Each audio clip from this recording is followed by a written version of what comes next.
Hi folks, it's me Michaela and welcome back to my channel. I am here today on a very snowstormy day. It is literally white out outside at the moment. That's fun. Glad I don't have to go outside. But I'm here to finally do my 2025 bookshelf tour. Now, a couple weeks ago, I did get these beautiful new bookshelves and I made a video of creating my dream library. This is not like my final form dream library because like my dream library would be that I am rich enough to like live in a house where I can have a room that is my library room, you know? But that's just like not anywhere near future reality option. This is the dream library for the space I'm in. But I made a video where I set up these shelves and I redid all of my books and I said that a bookshelf tour would be incoming, and this is it. This is the bookshelf tour. I wanted to wait because if you did watch that video, you might notice that my shelves already look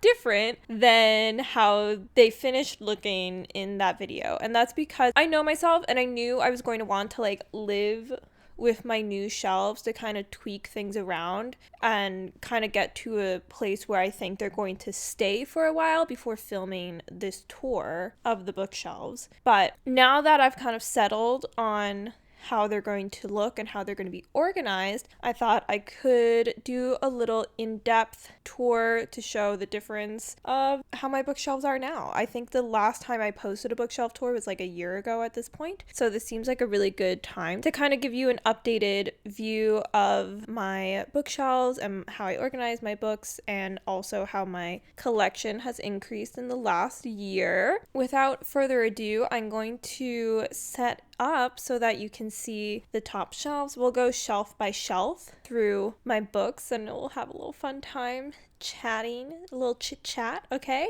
I'm excited. The chair is here. I'm probably gonna have to move my chair, but I don't know where I'm gonna move my chair to because I'm also building a puzzle on the floor right now. Future me will figure that out in about 10 seconds. Let's get into the tour. Hello, welcome to the top of my bookshelf. I'm short, so you probably can't see me, but you can see the shelf, so that's what's important. You can see the shelf more than I can see the shelf. This top shelf, as you can see, is not like the most full shelf, but that's because this is my nonfiction and classic shelf, so I am hoping to expand it quite a bit in the future. I have my one nonfiction book here. We've heard me talk about this nonfiction book before, okay? I bought it because I needed it for reading in a university course. I hated it. I refused to get rid of it because I spent my money on it fully. Just like put it like this with a candle on top of it because I can't see it, so then it doesn't have to haunt me while I am enjoying the rest of my library. I don't really foresee myself purchasing too many other nonfiction books at the present moment, just because I don't see myself ever really rereading memoirs, and that's the only nonfiction I've really been reading lately. I think maybe if I get more into nonfiction, I start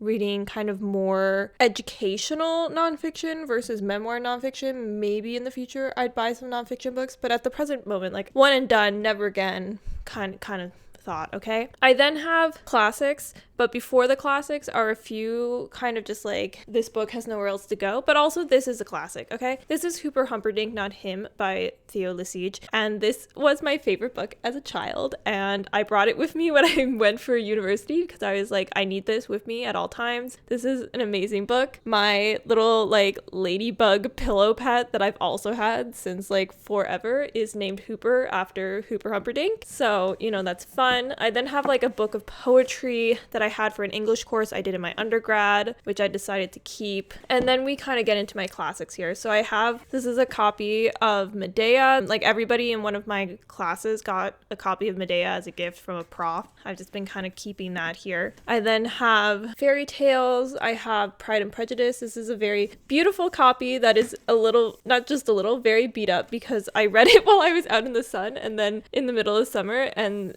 the heat made the spine start rubbing off, but I kind of love that it looks so lived in. I then have this bind up of 3 stories by each of the Bronte sisters that I got at a local secondhand bookstore. I then have a copy of Jane Eyre, again, also from the same secondhand bookstore, because it's in the Penguin Classics edition that I do want to collect. I only have two because I also have Dracula, but that's it. And then I have Beloved by Toni Morrison here because that's kind of like it's like more of a modern classic, but it's a classic in my mind, so I decided to put it here. I then have this lovely little Newfoundland and Labrador mug that my grandmother gave me that I have filled with pens and highlighters. And then I have some journals. I have like a personal journal, I have a little hand pocket journal, and then I also have a notebook that I used when I was in school for all of my opera notes. I like to just keep those there just because it's like I might as well put them on the shelf if they're going to be on a shelf, you know? So the way that my bookshelves are organized is that they run across before they go down. So let's move over to the next shelf, shall we? Okay, so here we have shelf 2. After this, I will officially no longer be a disembodied voice. This is my general fiction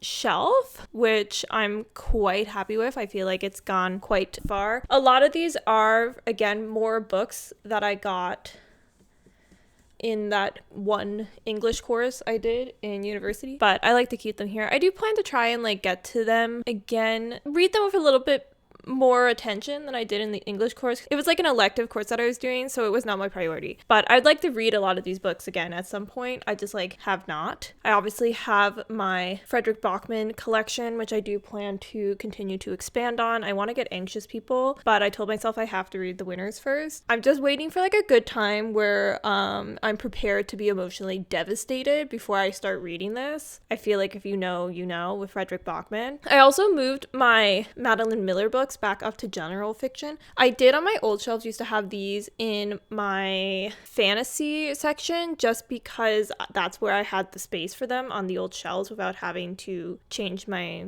shelf organization around more, but I do kind of like having them more in general fiction. I think like maybe if I end up reading a lot more Greek mythology stuff and I expand my book collection a lot more, then I might look into like creating a separate section that's like Greek mythology, but like for the time being I only have the 2 books, so they're in general fiction. I then have my Taylor Jenkins Reid collection here, and then I have this tiny little cactus humidifier, which I never actually use as a humidifier anymore because I have like an actual humidifier, but like she's cute, a little cactus. And then I have a couple other books, and then this is just like a coin purse. It's a really good spacer to keep books stable when there's kind of just enough room for one more on a shelf. I really like a knickknack that is also useful. All of my general fiction, and then we can move down to my fantasy shelves. Okay, so here we have the first of my fantasy shelves. This is my middle grade to YA fantasy, which is why Harry Potter is over on this side, despite obviously R not being alphabetically before A, because I put Harry Potter as middle grade because it's kind of middle grade in the YA. So I have another little secondhand book that I got at a local bookstore here of The Golden Compass, which I have not read, but I bought it like ages ago with this hope and expectation that I was going to read this like right away. Did not happen. Right, like there should be like a really big gap here for a brick to fit in, but I just decided to kind of push them all together just for the time being. I then have a little Bluetooth speaker, which I don't really use anymore because I got new nicer speakers since I got a turntable, but this is still useful for every now and then, and it's just hiding this pile of random stickers and a pack of cards that yeah, I just like to pretend is in there because I don't know what I'm going to do with all that yet, so I'm just like, ooh, out of sight, out of mind, right? We then go into my YA fantasy. We have Red Queen. If you know, you know. My first giant long form video was reading all of Red Queen. I don't like to think about how that video still exists sometimes because I feel like if I watched it right now, it would be like way too embarrassing. But it does exist, and it's what led me to create my murder board and my Wuthering Heights video and thinking about making more kind of long form videos like that. This kind of was the catalyst for that. So I have to appreciate it, even if I cringe just thinking about it at this point in time. I then have my Leigh Bardugo books here. Yes, my Shadow and Bone book is a different version than my other 2 in the series. It's because my grandmother bought them for me. I would never do it for myself, but because it's from my grandmother, I will never speak ill of the mismatched covers of this series in my collection, okay? You're not allowed to say anything. If you do, you're insulting my British grandmother, and you should feel bad about that. I then have my 2 Holly Black books for, what is the Cruel Prince series called? Because it's not called the Cruel Prince series.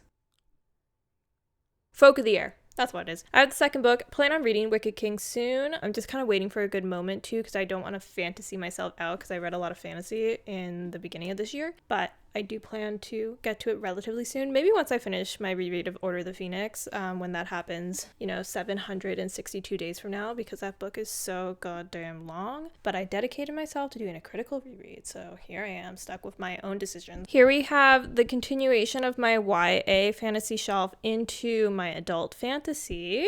So I do have my Aragon books here by Christopher Paolini. I do not have Murtagh. I have no plans of getting Murtagh. I have no plans of reading Murtagh. In my opinion, the series ends here. Who do you think you are, writing a new book in a series like 20 years after the series finished? Like, get out of here. No way. Stop making books and series when series are done. I then have a little candle that I bought at Winners. Very fall vibes, which is why it's on the shelf and not on a table being lit, so I can smell the fall vibes right now, because it is winter and I'm not feeling very fall and festive. Have Dune. Obviously this is science fiction, but it's the only book I have that's science fiction, so I like to keep it on my fantasy shelf because it feels like the best place to put it. Have my Poppy War, and then I have my Brandon Sanderson. This is Mistborn Era 1 and Mistborn Era 2. Still need to get the Lost Metal to read it. I got these in mass market paperback because I wasn't sure if I was gonna like Brandon Sanderson, so I started with the mass market, and then for all of Mistborn I kind of just got trapped into getting the mass market so they would all match, which I'm not mad about, because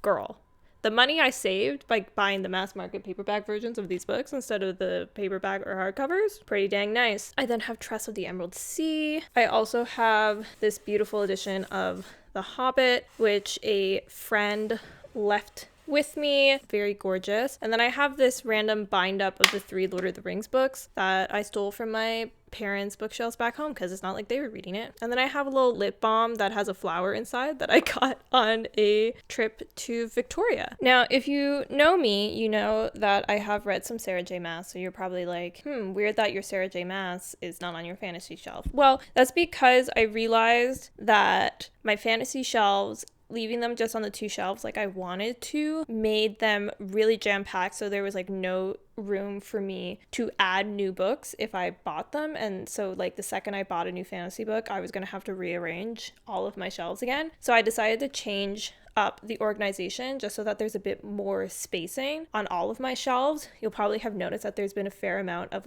gaps and spaces to kind of add books without having to move too many other things around on my shelves, and that is a thing I have done on purpose. So I've taken my Sarah J Maas and moved them down here and created kind of just a romantasy shelf that just has the Sarah J Maas on it. And I put Throne of Glass here for now just because this is where my other SJM is, and I have only read the first book, so I'm not really sure how romantasy it gets. It feels a little bit more fantasy, but for the time being I thought I'd just put it with the matching author, and if I decide that it should be categorized differently in the future, then I'll change that, because these are my shelves and I can do whatever I want. I then have this lovely little Irish woman statue, another gift from my grandmother that I love. She's so pretty. Cute, cute, cute. And then we go into my romance. So within all of my genres, I do organize alphabetically by author last name. My romance starts with Lauren Asher and then, moves along the alphabet. I used to have my books organized also separating time period, historical time period. All of the League of Extraordinary Women series here used to be in front of all of my contemporary books, but I decided to kind of axe that portion of my organization on my shelves this time and just break down age range within genre and then just alphabetical by author last name inside that, because the historical time period thing just felt a little too excessive. I also have just it's one of those little wooden mind puzzle things. I got it in a Christmas gift at some point, I think, randomly, and I just think it looks nice, so I keep it here. Next, we have a continuation of my romance shelves. We have my Hannah Grace, we have Emily Henry, we have that Anna Huang Twisted Love book that I hated yet found so entertaining that I still have mixed feelings about. I have this collection of Elle Kennedy that I have not read either of these books, and I have no idea when I will. I bought these both in this period of my life where I was kind of oh my god, books, I want them, and then I bought them, and then I had to rein myself in because I was girl, you don't even know when you're going to read these books. Stop buying these books just because they're new, I have a little picture here of me and my bestest friend in the whole world. This is a little lamp that I don't have plugged in because I don't have enough of those, like, you know, like the blocks that you put the USB chargers in so you can plug them in. I don't have enough of those for all the things I need them for, so something had to give, and my phone charger won over this lamp. I then have my little pouch that has my book embosser in it, followed by all of my Becca MacBooks over on that corner, as well as a little tape measure who looks like a snail. You never know when you're going to need tape measure. I like to keep it on hand. I actually use it surprisingly often. Now getting into the final shelves that have books on them, we have the continuation of my romance. All of my Elsie Silver is on this shelf, along with Seymour, who's a little monkey that my sister crocheted for me. He has a little banana. Called him Seymour because he has big eyes. This is a picture of my apartment when I first moved in and I had nothing except a tiny plant. And this is a big mug that I like to keep bookmarks in because I do not use it to drink beverages. Then we move into my mystery thrillers. So all of my mystery books first. This is like my YA mysteries. Have my Jennifer Lynn Barnes, and I also have my Holly Jackson, Good Girl's Guide to Murder. Have a little Polaroid camera. I have these little pins that my bestie gave me. I want to get like a tiny pin board, I think, to like put these on so I can like display them, something like this, like on a little tiny pin board. I need to find something like that I can use because I think that would be really cute to have as like a display thing. Also, please enjoy the special edition spines for the new covers of Gold Rush Ranch that I have. Look at that little landscape. So cute. I love it. And then here we have my adult mystery. So we have Finley Donovan is Killing It. Still have not continued on in this series because I am afraid. I'm afraid because I hear it just goes downhill and I'm terrified of that. Murder in the Family. This is, of course, the book I made my murder board video about. I then have some Richard Osman. I recently finally bought the third book, The Bullet That Missed. I know there's 4 books in this and the 4th book is out. I'm not going to buy a book in the series, even though I know I'm going to read it, until I have read the one before it. I'm just not somebody who buys a full series straight out. It's just not who I am. I do want to do like a reread of the first 2 books before I get into the 3rd book. I am mad that this 3rd book is weirdly millimeters taller than the other 2. What's up with that? Kind of rude. Don't like it. Have my Deanna Rayborn. I have this little ladybug puzzle. One of those ones where it's like it has the beads and there's like holes. You're supposed to like, you know, move it to get the beads in the holes. That should make sense. You know what I'm talking about. Then I have Tiny Stonehenge. I've never been to Stonehenge, but my aunt has been to Stonehenge and she brought back this tiny little Stonehenge and I think it's really cute. And then I have a couple more mystery books before I have this card that my bestie made for me for my birthday. And then way over in this corner I have my 2 thriller books. I do have another thriller book. I do own Wrong Place, Wrong Time by Gillian McAllister, which is one of my favorite books of 2023, I guess at this point. Is that when I read it? Or did I read that in 2024? I don't remember. But that's currently on loan to a friend, so it's not currently on the shelf. I have my mic stand that I don't use as a mic stand because I like to hold my microphone, but it does make a good bookend, so that's what I'm using that for. And then I have another little candle. Cute, fun. Those are all of my books. Just to give you a quick look, these shelves are not really seen by anybody because I put my chair in front of it, but I do have some adult coloring books and coloring leads, my knitting supplies, my tools, my needles and things, and a stuffy of Eeyore on this shelf. Way below I just have binders of things. This shelf I have my puzzles, and I also keep a book sleeve, and I usually keep my mic here actually. Like this is where I usually put my mic when I'm not filming. Obviously I'm using my mic currently. And then on the very bottom we have textbooks and a cookbook, and we have Ruby the chicken that is made by my best friend, and some music scores. It's really like lackluster once you get to the bottom 2 shelves, but I do have lots of room to grow my shelves with my actual books because I have all this space. I also have some ballet slippers because why not? Okay, so there you have the kind of quick, hopefully not too long, rundown of my current bookshelves, my little bookshelf tour. I'm in love with the new walnut shelves. I think they look so much nicer with the books than the white ones did, my personal opinion. So I'm very happy with my new shelves. I'm also really happy that I've organized them in a way that makes a lot of sense to me. I still have my shelves by their genre for the most part, and I have a lot of room to add new books without having to completely move like all of the books on my shelves every time I get a new book. So I'm really happy about that. If you happen to like the video, make sure to give it a like, give it a little thumbs up. If you happen to like me, consider subscribing. I'd be happy to have you. Do let me know down below, how is your current bookshelf library situation? Is it exactly what you dreamed of? Do you have dreams of how you want to change it? All of that. Do you organize yours very differently from mine or not? Also, let me know. And with that, I hope you're having a wonderful day today, and I will see you in the next one. Bye-bye.